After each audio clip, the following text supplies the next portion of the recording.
नमस्कार प्रिय भारतवासियों, हम सभी स्वयंसेवक ग्राम बखली में संत गुरु घासीदास शासकीय स्नातकोत्तर महाविद्यालय कोरू से 7 दिवसीय विशेष शिविर में ग्राम बखली में आए हैं 12 नवंबर से 18 नवंबर तक। तो यहाँ के ग्राम बखली के एनएसएस कैंप का वीडियो जरूर देखिए मित्रों हमारे चैनल में।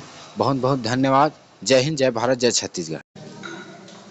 इसके पश्चात में आज के इस कार्यक्रम के विशिष्ट अतिथि मैं श्री जे.आर. साहू सर को आमंत्रित करता हूँ कि वे हम सभी को आशीर्वाद प्रदान करें। NSS club go to.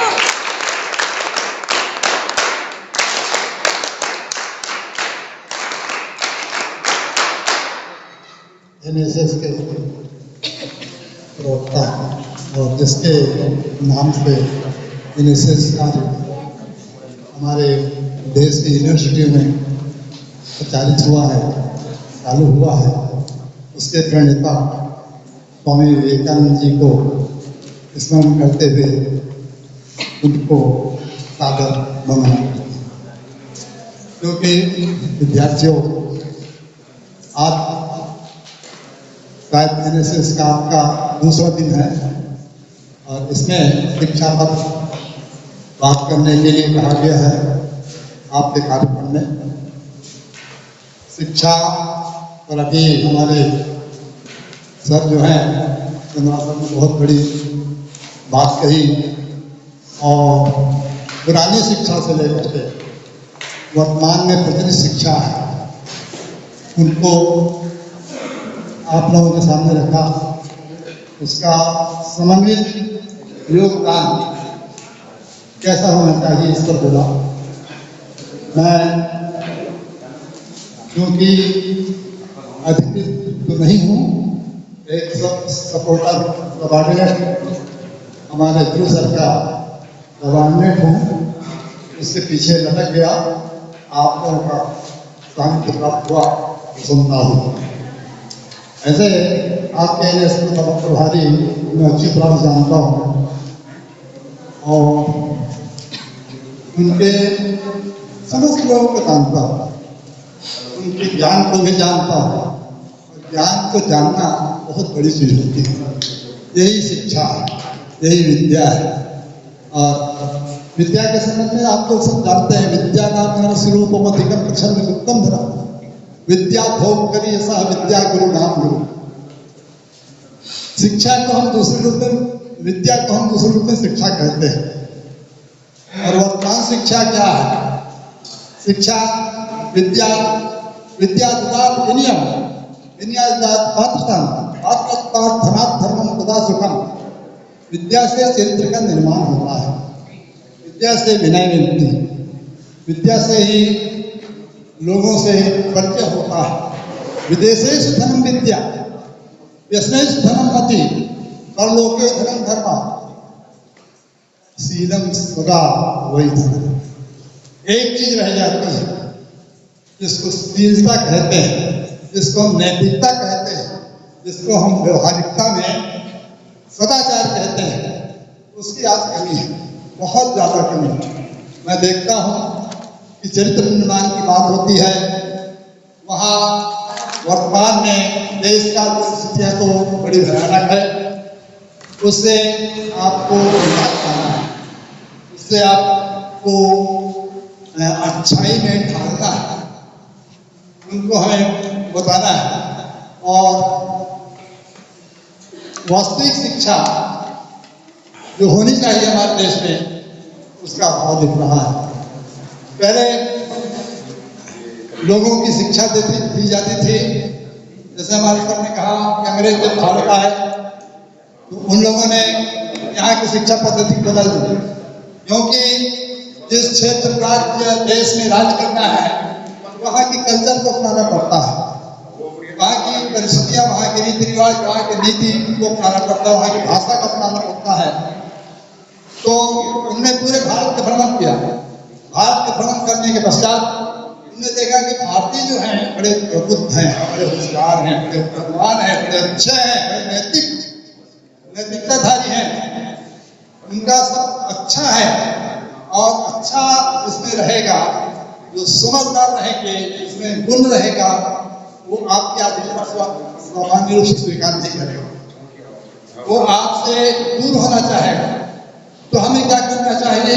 उनकी शिक्षा को बदलना चाहिए और उनने एक नई शिक्षा लागू की, जिसको मैडालिक शिक्षा कहते हैं, यानी अंग्रेजी पद्धति की शिक्षा। उनका मतलब था कि अपनी कंपनी की जमाने में एक वर्ष बनाना, बाबू बनाना, केवल बाबू बनाना, आदमी नहीं बनाना। लेकिन आदमी की जरूरत है हमारे देश में, आदमी बनाने की जरूरत है शिक्षा की।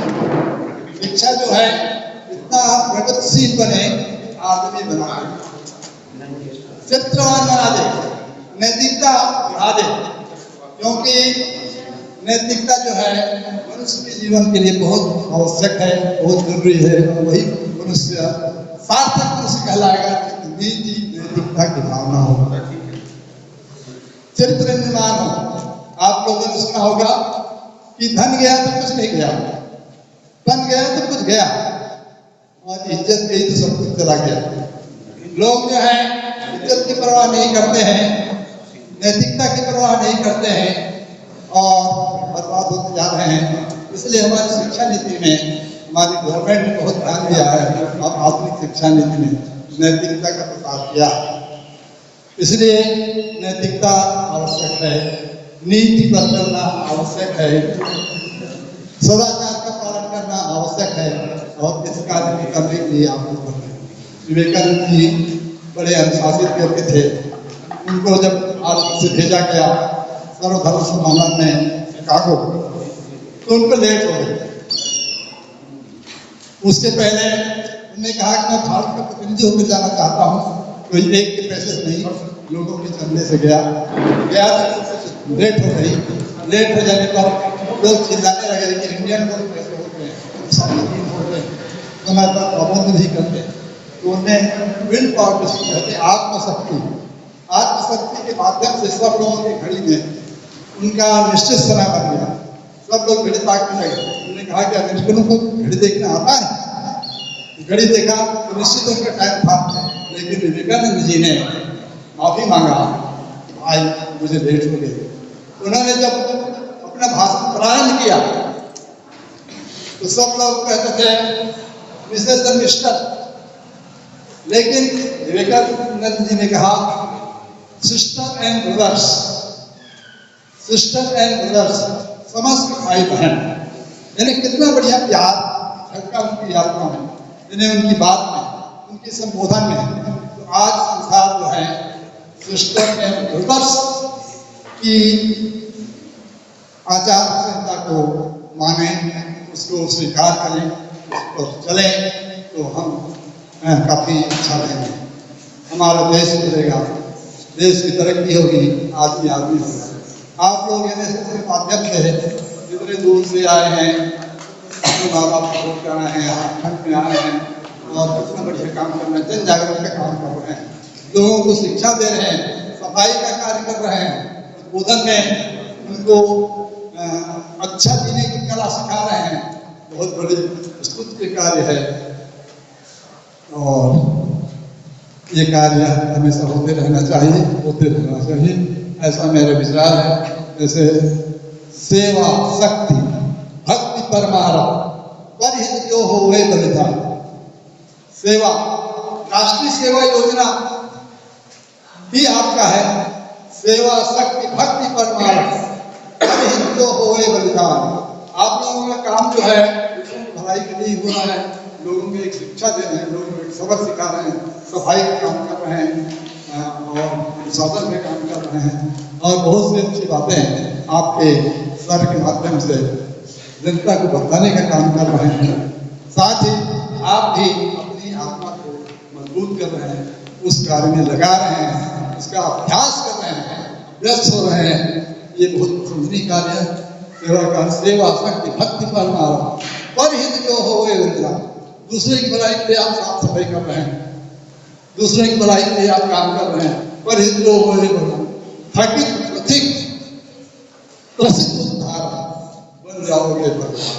मैं तो भगवान की परिभाषा उसी को देता हूँ जो मेरी इस कैटेगरी में आता है। सेवा शक्ति भक्ति परमारथ परहित जो होवे बलिदान, थकित क्वचित श्रमित उद्धारण, बन जाओगे भगवान। ये इस प्रकार से आदमी को आदमी बनाता है, आदमी को आदमी बनाता है, अच्छा आदमी बनाता है। भविष्य में हम अच्छे समाज की रचना करने जा रहे हैं। इसके लिए NSS के कार्यक्रम बहुत आवश्यक है और होते रहना चाहिए। शिक्षा, जैसे कि हमारे सर ने बताया था, शिक्षा पुराने समय में थी, मैं उस शिक्षा का उसमें थोड़ा सा सुधार करना चाहूँगा कि शिक्षा पुराने समय में जो हो अनुशासित शिक्षा में अभ्यास हो। आप लोगों ने देखा कि एकलव्य को गुरु द्रोणाचार्य ने शिक्षा नहीं दिया, पढ़ा होगा, तो उन्होंने क्या किया, अभ्यास, गुरु द्रोणाचार्य का मूर्ति बना दिया और अभ्यास कर लिया। अभ्यास करने के बाद इतना प्रवीण हो गया वो कि अर्जुन से टक्कर लेने लग गया। तो अभ्यास, आप अभ्यास कीजिए, अनुशासित रहिए। अनुशासित मतलब नियमित। मैं जब मैट्रिक पढ़ा, मैं कॉलेज पढ़ा नहीं स्कूल में, प्राइवेट पढ़ा हूँ, लेकिन जब मैं मैट्रिक पढ़ रहा था तो मेरा टाइम लगा हुआ था शिक्षा का पढ़ने का। वो क्या था, 8 से 10 शाम को और 4 से 6 सुबह। ये इस प्रकार से नियमित पढ़ने से आपको और अतिरिक्त पढ़ने की जरूरत नहीं पड़ेगी, अतिरिक्त शिक्षा का अध्ययन करने की जरूरत नहीं पड़ेगी। इसको ध्यान रखिए, अनुशासित रहिए और बहुत सी बातें हमारे से बताएंगे, क्योंकि मैं थोड़ी कविता शिक्षा पर मैं कविता आप लोगों को सुना देना चाहता हूँ।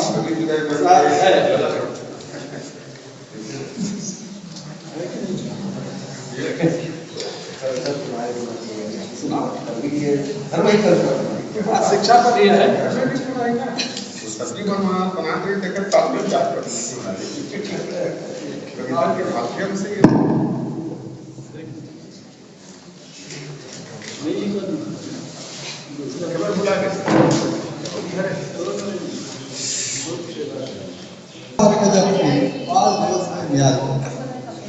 बच्चों का त्योहार की बाल दिवस में न्यारी, नन्हे मुन्ने प्रसून बगिया की जन जन को है प्यारी। फूलों में मशगूल गुलाब, फूलों में मशगूल गुलाब की गंध जगत में महके। दीर्घ लघु डाली डाली में रंग रंग रहके।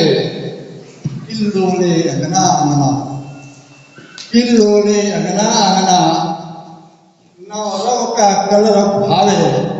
होनहार निर्वाण पाप का मनमोहन हरियावे। तो फूले फले चाचा बल भैया, नेहरू बन नाम कमाए। ऊंच नीच लग दिल मिटा, सुख सौरव दिखलावे। बाल दिवस बच्चों का दिन हो, बाल दिवस बच्चों का दिन हो। बच्चा नेहरू बन जावे, आओ हम हिलमिल फलरावे। बाल दिवस दिखावे, बाल दिवस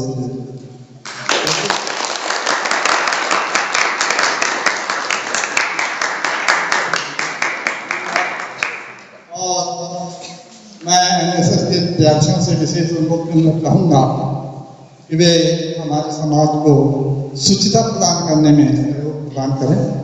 समाज में अच्छाई बनते, समाज में जो बुराइयां हैं, जो शिक्षा में बाधक हैं, नशापान है, खासकर मोबाइल में और ज़्यादा ध्यान देते हैं हमारे बच्चे, क्योंकि आपके कॉलेज में हमारा नाती भी पढ़ता है, मैं देखता हूँ उनको मोबाइल पकड़े रहता है।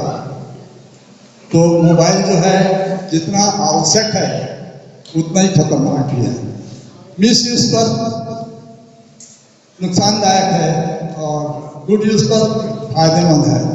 जैसे हम एक चाकू से सब्जी काटते हैं, बहुत अच्छा हमारा एक प्रकार से सहयोग करता है हमारे कामों में, लेकिन उसी चाकू से हम किसी का जान ले सकते हैं।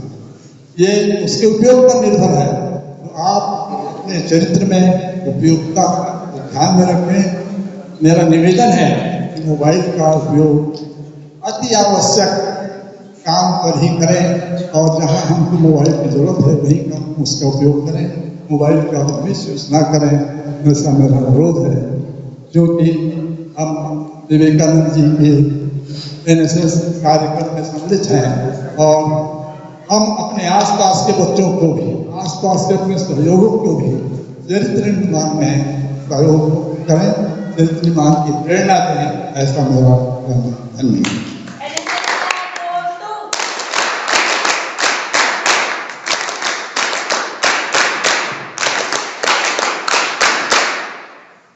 बहुत बहुत धन्यवाद सर। आपने चरित्र निर्माण व नैतिक शिक्षा की बातें आपने हमें बताई और सुंदर पंक्तियां हमें सुनाई है। इसके लिए आपका एक बार पुनः बहुत बहुत धन्यवाद। अशोक कुमार सर को आमंत्रित करता हूँ कि वे अपना विचार और हम सभी स्वयंसेवकों को आशीर्वचन प्रदान करें।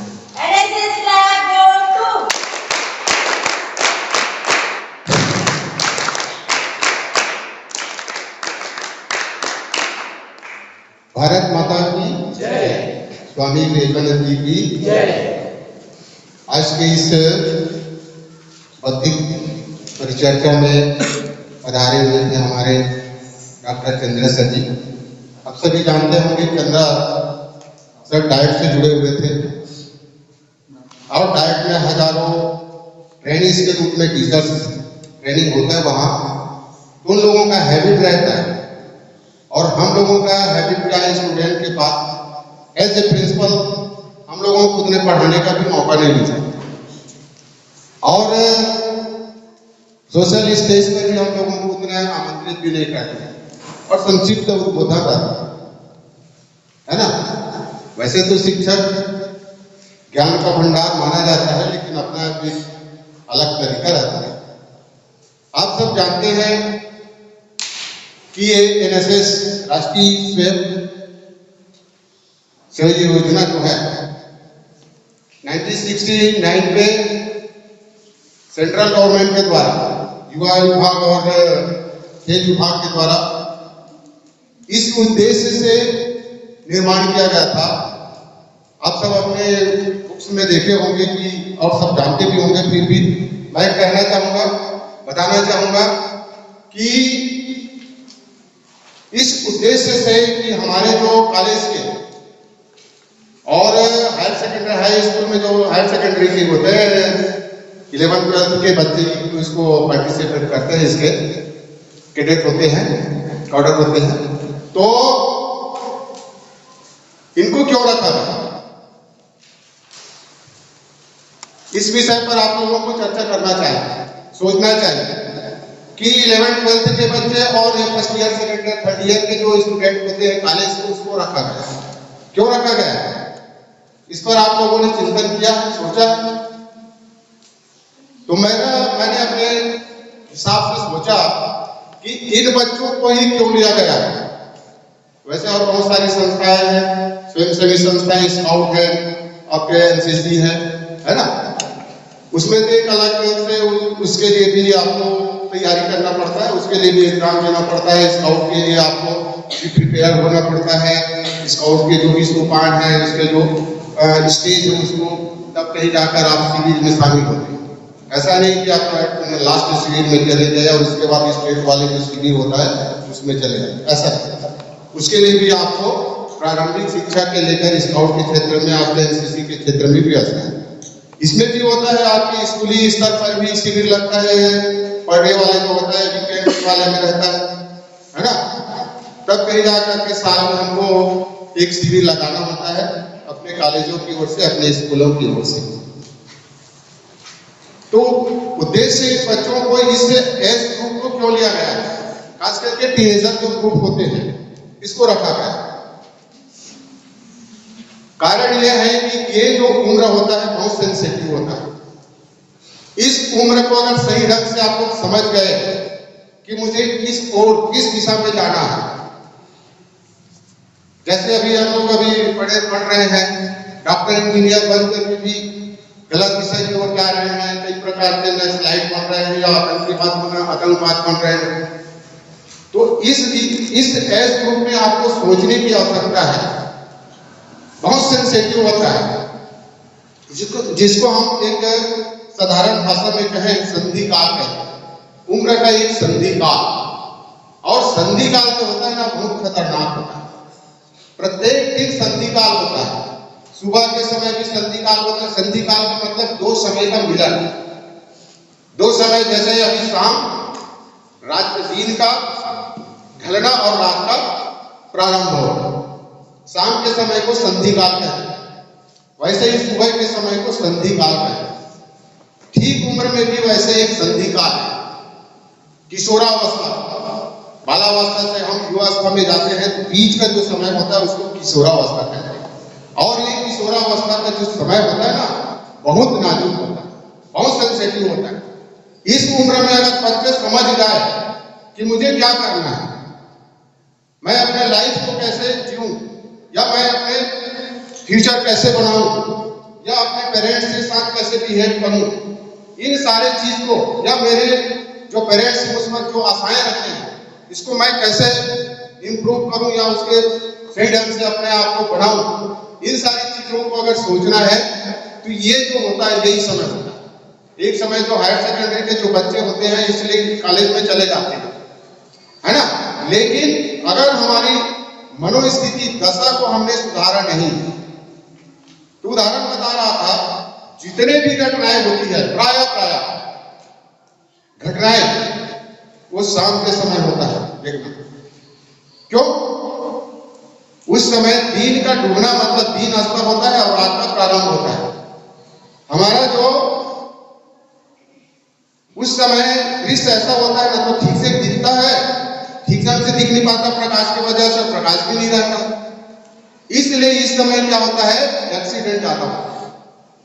तो इन संधि काल में चलना बहुत खतरनाक रहता है। अक्सर बोला जाता है नहीं अभी शाम को तू मत जा, 1 घंटे के बाद में चला जाना, 7 बजे के बाद में चले जाना, 8 बजे के बाद चले जाना, या 4 बजे तक पहुंच जाओ। ये एग्जाम्पल के रूप में, और ये हकीकत है। ठीक ऐसे ही वो उम्र का दराज नहीं होता है, क्योंकि हम बाल्यावस्था से पहुंच रहे हैं किशोरावस्था में और युवावस्था पहुंचना है। तो ये दोनों का जो समय होता है, आप लोगों ने महसूस किया होगा कि हर चीज जो होता है डिफरेंस टाइप का होता है। अब डिफरेंस टाइप में आपकी बोली बचान जितने भी आप जो सोचते हैं, एक नया चीज आता है, आपके शारीरिक विकास होता है, मनोग्रंथि ग्लैंड्स चेंज होता है। अब जब ग्लैंड्स चेंज होता है तो निश्चित रूप से आपके जो बोलने का जो तरीका है वो बदल जाता है। आप लोगों ने वो पढ़ा भी होगा, कॉलेज में भी पढ़े होंगे, आपके स्पोर्ट्स में भी होगा कि क्या क्या चेंज होता है। हार्मोनिक चेंज होता है। हार्मोनिक चेंज होने की वजह से दिमाग का भी जो है ना ग्रैंड है वो क्या होता है, ये भी परिवर्तन होने के कारण ये भी चेंज होता है ना। तो सोचने का जो तरीका है वो अलग अलग है। अब उसी सोचने के तरीकों को आपको सोचना है कि मुझे किस दिशा में आगे बढ़ने क्या होता है। इस उम्र में आप लोगों ने देखा है कि लीडरशिप पे एक भावना बढ़ जाती है ना, यार मैं करूंगा, डर की भावना ही नहीं रहती, और जो सोच रहता है ना वही होता है। अभी एक जैसे एक लड़की को बुलाया, उन्होंने अपना टारगेट भी तय नहीं किया है ना कि कितना मैच हो सकती है अपने आप। इसीलिए चंद्रा सर ने कहा कि सबसे पहले अपने आप को जानो, मैं क्या कर सकता हूँ। किसी के पीछे दौड़ने की आवश्यकता नहीं है, ये उम्र ही ऐसा होता है सबको आगे बढ़ने के लिए। मैं कर सकता हूँ इस काम, ये मन में आत्मविश्वास रहना चाहिए। और जब तक कि आपके ऊपर आत्मविश्वास नहीं रहेगा कुछ नहीं कर पाओगे। हम लोग चंद्रा सर का भी कई एक्सपीरियंस चलता रहता है, पेपरों के माध्यम से सुने होंगे, उन्होंने एनसीईआरटी तक के गए थे और इनको सम्मानित भी किया गया। हम लोग भी, जब मैं प्रिंसिपल था, मैं तो अभी रिटायर हो गया हूँ, नए नए चीजों का एक्सपीरियंस करते थे, है ना। तो सोचने का एक तरीका होना चाहिए, और मैं कुछ कर सकता हूं, अपने आप में एक कॉन्फिडेंस रहना चाहिए कि मैं कुछ कर सकता हूं। तभी आप पूछ पाओगे यार मैं कुछ नहीं कर पाऊंगा। मुझे क्या बनना है, ये टारगेट तो पहले होना चाहिए विद्यार्थी को, मुझे क्या बनना है। और आत्मबल से कोई भी बल जो है बड़ा नहीं होता। और अपने आप ऐसे ही कहोगे यार मैं तो एंजॉय के लिए जाता हूँ, वैसे करो। और हमारा ये बताता है, आप जिस किसी भी फील्ड में जाओ, किसी भी फील्ड में जा सकते हैं। सब्जेक्ट की बाध्यता नहीं है, मालूम है ना, सब्जेक्ट की बाध्यता नहीं है। और ये जब हायर सेकेंडरी में भी लागू होगा तो आप जो बच्चे पढ़ेंगे उनके लिए फायदा ये है कि वो मैथ चलेगा और इधर संस्कृत भी ले सकता है, या कोई हिस्ट्री ज्योग्राफी जो भी लेना चाहे वो ले सकता है। ऐसा विषय की बाध्यता नहीं है। नहीं तो साइंस का सब्जेक्ट है तो आपको साइंस का लेना है, लेकिन आप साइंस ले रहे हो लेकिन आपको मैथ से ठीक नहीं है, मैथ में लुटा रहे हो, तो आपको ठीक वैसे ही कॉलेज मिलेगा। आपकी विषय की बाध्यता नहीं है, बाध्यता नहीं है। जो चीज आप लेना चाहे ले सकते हैं अपने हिसाब से। आप में क्या चीज है, आप क्या क्या जानते हैं। मतलब पहले हमको बाध्यता होने के कारण हम पढ़ रहे हैं उसी चीज को, बाकी और कर नहीं पाए तो फेल हो गए, लेकिन ऐसे नहीं है। और कौशल विकास पर ज्यादा बल दिया गया है। कौशल विकास पर नीति में आप जिस क्षेत्र में, लोग सोचते हैं ना कि हिंदी में कोई फ्यूचर नहीं है। अभी सर ने बताया भिवानी का नाम कितना करोड़ कमाता है हिंदी में, मतलब जब प्रोग्राम देने जाते हैं तो कोई भी सब्जेक्ट जो है लोगों में सोच रहता है कि नहीं यार आज साइंस सब्जेक्ट वाले ही अच्छे हैं, है ना, या जो टेक्निकल सब्जेक्ट वाले हैं वही अच्छा है। और आर्ट्स वाले को तो लोग ऐसे नेग्लेक्ट देखते हैं समाज में। ये भी मतलब एक प्रकार के मनोदशा बन गया है। क्या पढ़ते बेटा, तुम बोलेगा तो मैं आर्ट्स लिया, अरे आर्ट्स वाली है, जबकि आर्ट्स में भी इतना फील्ड है, इतना क्षेत्र है। देखो अभी एक उदाहरण मैं फॉर एग्जांपल के लिए बताता हूं कि अभी आत्मानंद स्कूल के चल रहा है पीएम3 का, जानते हो ना, है ना, पीएम3 लेक्चरर के लिए जॉब ऑफर का मांगा है इंग्लिश।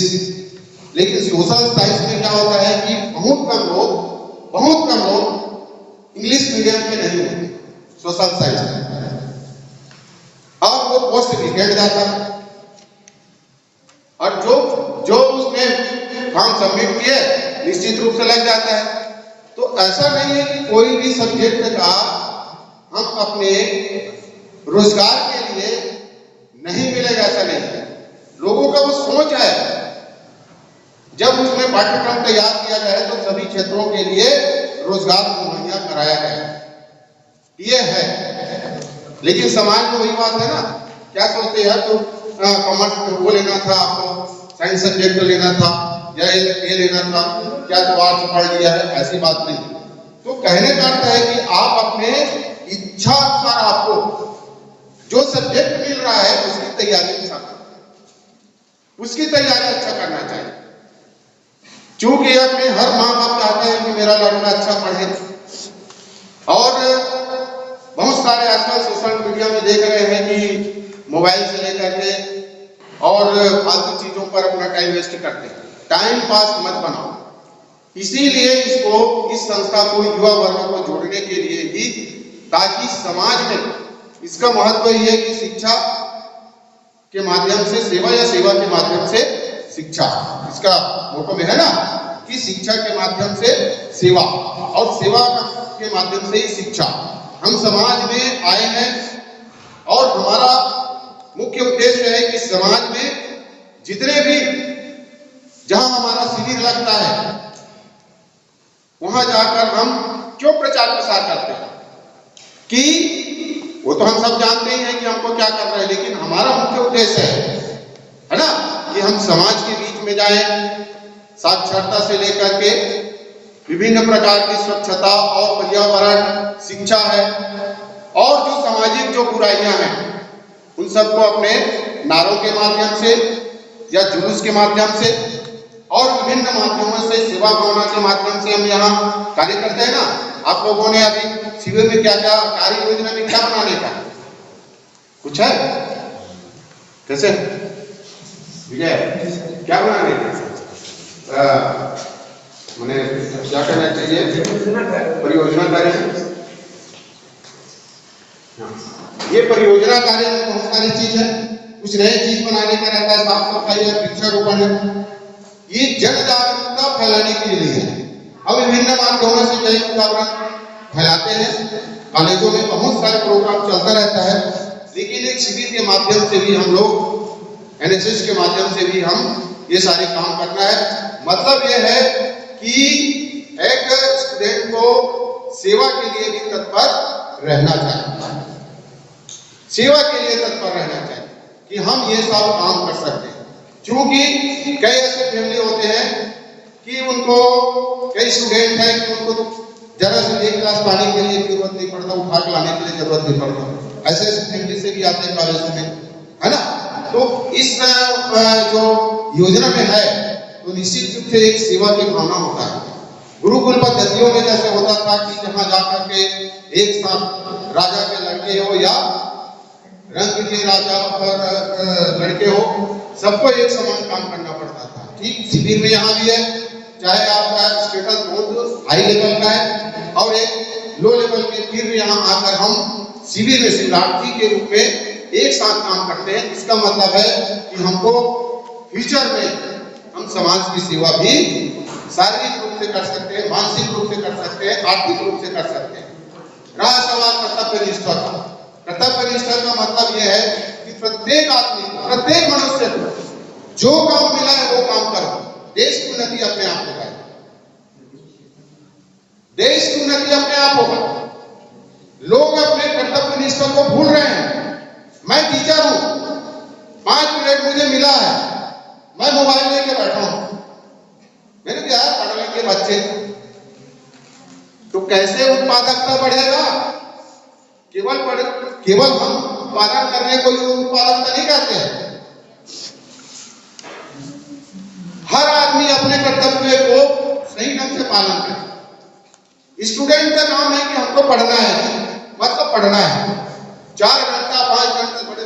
देखिए मेरिटोरियस जो बच्चे रहते हैं कितने घंटा पढ़ते हैं, और एक बच्चा दे दे के पास होने से कोई मतलब नहीं, न घर का न घाट का। आपने तो कौशल विकास के लिए आपने कोई शिक्षा ग्रहण किया तो माँ बाप के सर बोझ बन गए ना। घूम रहे हैं, डिप्रेशन हो जाना, और यही डिप्रेशन के कारण आज स्टूडेंट में क्या हो रहा है, सुसाइड केस बढ़ रहा है। तो कहने का अर्थ है कि हर आदमी को, किसान ईमानदारी के साथ अपना किसानी करता है, वैसे ही जितने भी गवर्नमेंट सर्वेंट है सबको भी अपने ड्यूटी पूरा करना चाहिए। फिर देखो इसका उदाहरण जापान का है। जापान का आप लोगों ने हिस्ट्री में पढ़ा होगा कि एक वहां पर हिरोशिमा और क्या था हिस्ट्री में 2 स्थानों पर बम गिराया गया। वहां के जितने भी अभी जो बच्चे पैदा होते हैं सब अपंग होते हैं। फिर उन्होंने सबसे बड़ी जो वहां देश प्रेम की भावना है, और हमारे इंडिया में नहीं। और देश प्रेम ऐसा है वहां, ऐसा नहीं भाई केवल झंडा उठा देने से, भारत माता की जय कहने से मेरा देश प्रेम नहीं झलकता। ये बहुत खोताबाजी समझता हूँ। इस प्रकार के जो दिखावा खोताबाजी, ये ऐसा नहीं होना चाहिए। है आपके देश प्रेम की जज्बा है तो आप काम करो, दिखाओ, लोगों को लगे कि ये 12 में है। हम झंडा उठाने के लिए हैं क्या? झंडा उठा के हो गया देश प्रेम, और अपना ड्यूटी कहाँ गया? मेरे काम है 8 घंटा स्कूल में जाकर के पढ़ाने का, मैनेजमेंट देखने का, और मैं अपना झंडा उठाकर देशभक्ति का गीत गाऊं तो ठीक है। जापान में क्या होता है मालूम है? अगर वहां के कर्मचारी इंप्लॉइज है, इंडिया से गया हुआ है, तो बोलेगा भैया मेरे घर में ही मिलना, और जब मैं घर में रहूंगा तब मिलना, और तुम ऑफिस में आके मिलोगे तो मैं तुमसे कभी नहीं मिल सकता। क्यों? क्योंकि मैं वहां पर वर्कर के रूप में काम कर रहा हूं। मुझे 8 घंटा काम करना मतलब मुझे 8 घंटा काम करना है। अगर ये भावना सभी लोगों में मिल जाए, सभी लोगों में, चाहे कोई भी गवर्नमेंट एम्प्लॉइज हो या ऑफिसर हो या जनरल सामान्य नागरिक हो, और हमारे इंडिया में तो देख रहे हो ना कितने नागरिक ऐसा बस गली चौराहा पर, क्या वो देश के लिए बोझ है कि नहीं बताओ? हम उसका बोझ उठा रहे हैं कि नहीं उठा रहे हैं? वो बैठ के हालांकि अपने घर में खा रहा है, उत्पादकता कहां से जा रहा है? हमसे ही तो जुड़ा हुआ है ना।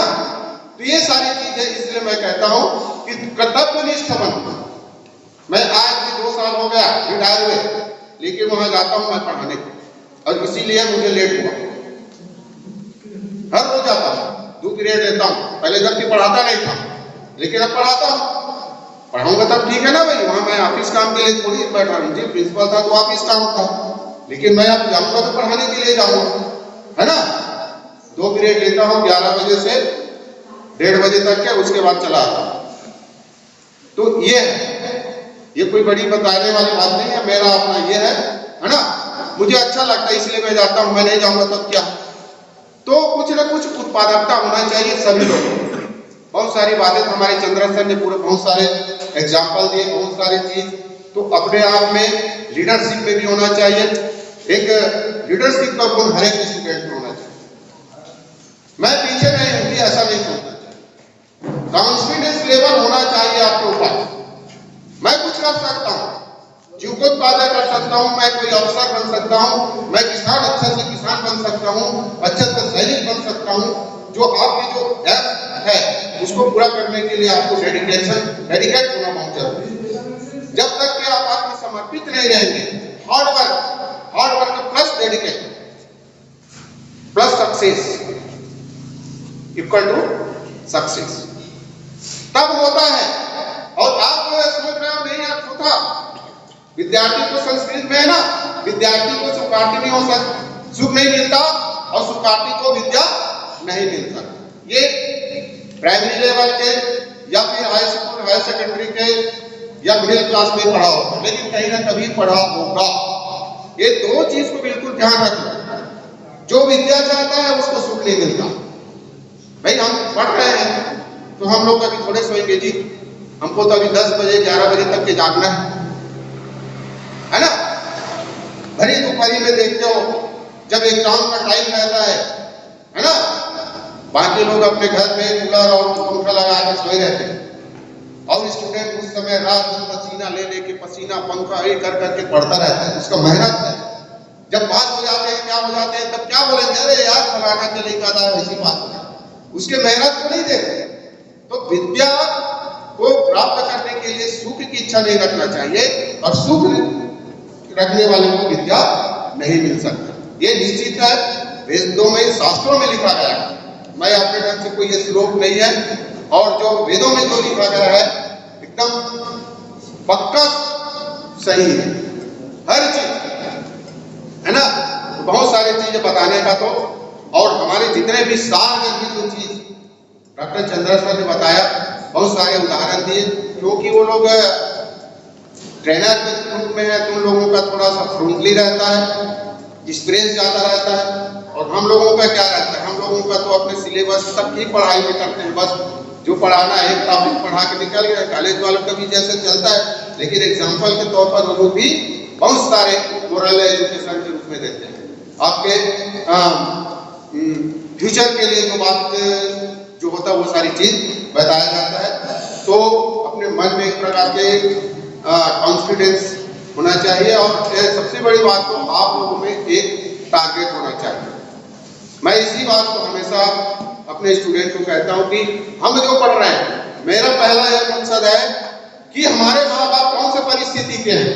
सभी लोग धनाढ्य वर्ग से नहीं आए, कुछ लोग मजदूर वर्ग से आते हैं। कॉलेज है, स्कूल है, वहां सभी प्रकार के लोग आते हैं।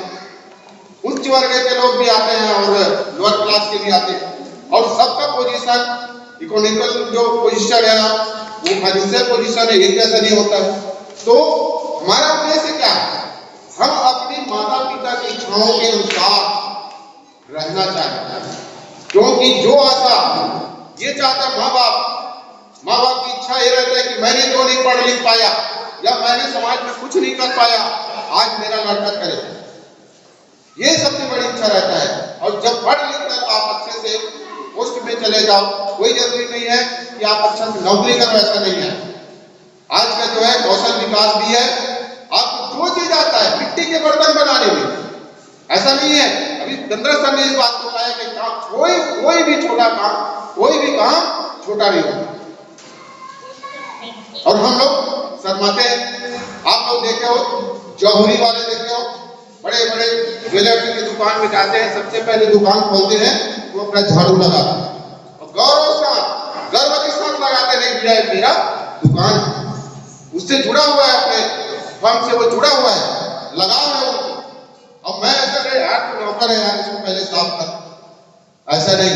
तो कोई भी काम छोटा नहीं होता है, काम काम होता है और उसको अगर हम समर्पण भावना से अच्छे ढंग से निष्ठा के साथ करें तो आज जो ये बेरोजगारी और दुनियादारी जो चल रहे हैं ना जनजी का, वो नहीं हो पाता। हम नए जनरेशन का नाम क्या होगा? अभी तो जनजी चल रहा है। अपडेट रहना सीखो। हम फालतू मोबाइल पर देखते रहते हैं, बस रील्स में अपना पूरा टाइम बर्बाद करते हैं। ये सबसे बड़े नादानी है। जितने भी IAS अफसर बनते हैं उन्होंने में बाल से बहुत कोसों दूर है। आजकल संचार के साधन के साथ नॉलेज के लिए मोबाइल का होना बहुत जरूरी है, लेकिन हम उसका यूज कैसे करें कि हमेशा बस रील को ही देखते रहे और क्या क्या बहुत सारे चीज आते रहते हैं उसको देखते, और इससे हमको क्या है, हमको लाभ हो रहा है, वो फर्म को लाभ हो रहा है जो हम चीज देख रहे हैं। यूट्यूब देख रहे हैं तो यूट्यूबर को लाभ हो रहा है, हमको क्या लाभ मिला? और इतना फंस रहता है उसमें, पढ़ना ही मत। यूट्यूब से पढ़ने के लिए बहुत सारे लिंक रहता है, गूगल का लिंक जो रहता है या ब्राउजर का लिंक रहता है या बहुत सारे लिंक रहता है। हम लोग तो अब नए जनरेशन वाले से ज्यादा पीछे तो है, हर 5 साल को पीछे चलता है। अभी चल रहा था मैं क्या ना, मैं भूलू क्या ऐसा कुछ पाठ है 12th या 11th के साल। नए जनरेशन का जो है फ्यूचर को देखता है ना, और जो पुराने जो लोग रहते हैं अपने पास्ट को देखते हैं। पास्ट को देखकर याद आता है हम लोग अब ओल्ड एज हो गए हैं, हम लोगों में क्या दिखेगा? हम लोग वही देखेंगे ना पीछे को, हमने ऐसा किया वैसा किया। लेकिन आपको क्या देखना है? ऊपर को देखना है, फ्यूचर को देखना है, नहीं मुझे ये करना है। और यहीं पर टकराव होता है। और ये पाठ बहुत पहले पढ़ाया था, कल से याद नहीं है, यूथ में शायद है ना। तो बहुत सारी चीज है। आप लोग कॉलेज के स्टूडेंट हैं और कॉलेज के सेल्फ स्टडीज वाले होंगे, इसमें कोई बात नहीं है। अच्छा से पढ़ो, मन लगा के पढ़ो, अपने माँ बाप के भाषा के अनुरूप रहो, है ना। और बुरी चीज से अभी देखो जो बम ब्लास्ट होगा, पढ़ने से भी क्या फायदा जी? हम समाज विरोधी व्यक्ति हैं, तो हमने पढ़ लिया, डॉक्टर कर लिया, इंजीनियर कर लिया, तो क्या मतलब का चीज? हम उसका यही तो शिक्षा देने के लिए ही NSS वाले जो शिविर लगाने का मतलब है कि हम समाज का सेवा कैसे करें, है ना। ठीक है, मेरी बातों को आप लोगों ने सुना,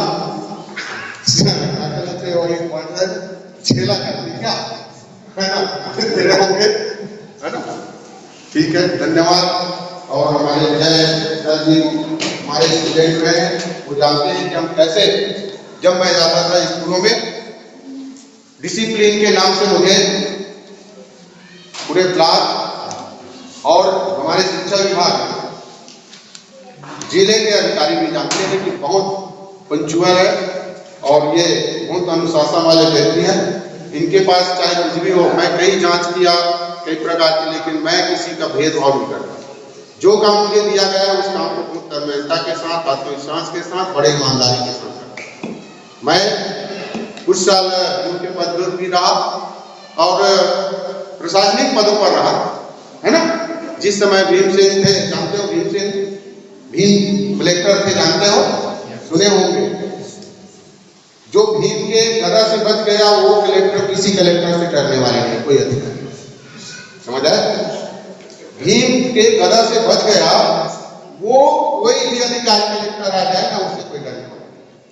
इतना खूंखार और इतना दबदबा, क्या कहना चाहिए, कुछ भी, इतना हुलूल जुलूल।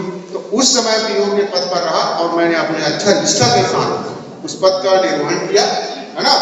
तो इसी का परिणाम है कि मैं आज इस टाइप के जो फंक्शन है उसमें कुछ अपना स्पीच दे सकूं, है ना। नहीं तो प्रिंसिपल क्या टीचर लोगों को भी उतना नहीं आता। अगर सामाजिक ना हो या किसी प्रकार से समाज से जुड़ा ना हो, है ना।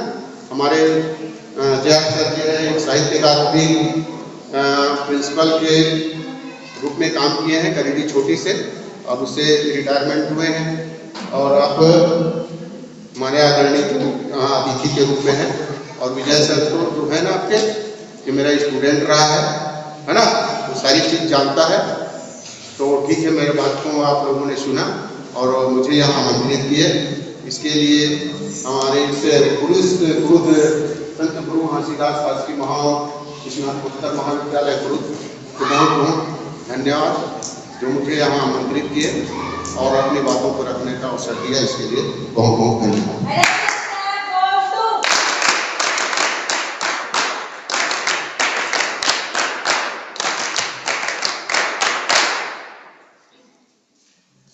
बहुत बहुत धन्यवाद। जो भी नहीं है, आप सभी को इंडियन नॉलेज सिस्टम, भारतीय ज्ञान परंपरा और नई शिक्षा नीति में जो प्रावधान है उनके बारे में आप सभी को बता रहे हैं और इस बात पर जोर दे रहे थे कि कहीं ना कहीं कौशल जो है वो बहुत जरूरी है। और एनएसएस का भी उद्देश्य यही है कि विद्यार्थी जो है वो किताबी दुनिया से बाहर निकले, बाहर की दुनिया से जुड़े और जीवन कौशल को सीखे। उसके बाद हम लोग ये अक्सर को सुन रहे थे, जे साहू सर आप सभी को शिक्षा के मुख्य उद्देश्यों के बारे में बता रहे हैं कि शिक्षा जो है वो नैतिक रूप में होनी चाहिए, नैतिक शिक्षा को महत्व देना चाहिए। उसके बाद हमारे सर थे ध्रुव सर को आप सभी सुन रहे थे और ध्रुव सर सही में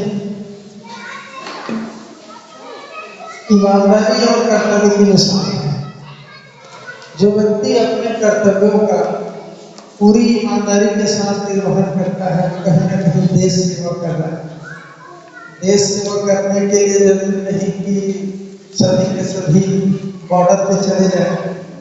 अगर एक शिक्षक अपने दायित्वों का निर्वहन भली भांति अच्छे प्रकार से कर रहा है तो कहीं ना कहीं वो भी देश सेवा कर रहा है।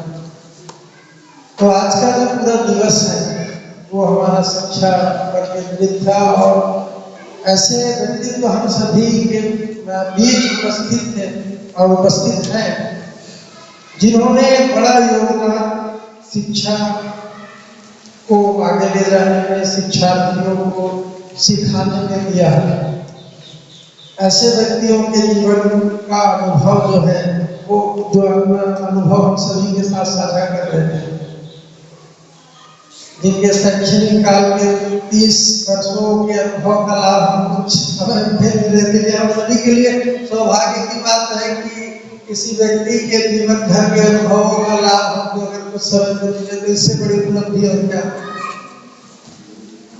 तो मैं सब लोगों का हृदय से धन्यवाद व्यक्त करना चाहूँगा कि आपने हमारे आग्रह को स्वीकार किया और आप अपना बहुमूल्य समय लेकर के हम सभी के बीच उपस्थित हुए और निश्चित ही आपके अनुभव और ज्ञान से हमारे स्वयं सेवक लाभान्वित हुए होंगे, ऐसा मैं आशय विश्वास के साथ कह सकता हूँ। और एक बार पुनः हमारे इस शिविर के कार्यक्रम को सफल बनाने के लिए आप सभी को मैं हृदय से धन्यवाद ज्ञापित करता हूँ। हमारे मित्र संजय भी हैं जिनके विशेष से ग्राम बगली में जो हमारा जो शिविर है वो आयोजित हुआ है और समय समय पर वो भी हम सभी के बीच उपस्थित होते रहते हैं, हम सभी को प्रेरित करते हैं। मैं सरकार की हृदय से धन्यवाद ज्ञापित करना चाहता हूँ। बहुत बहुत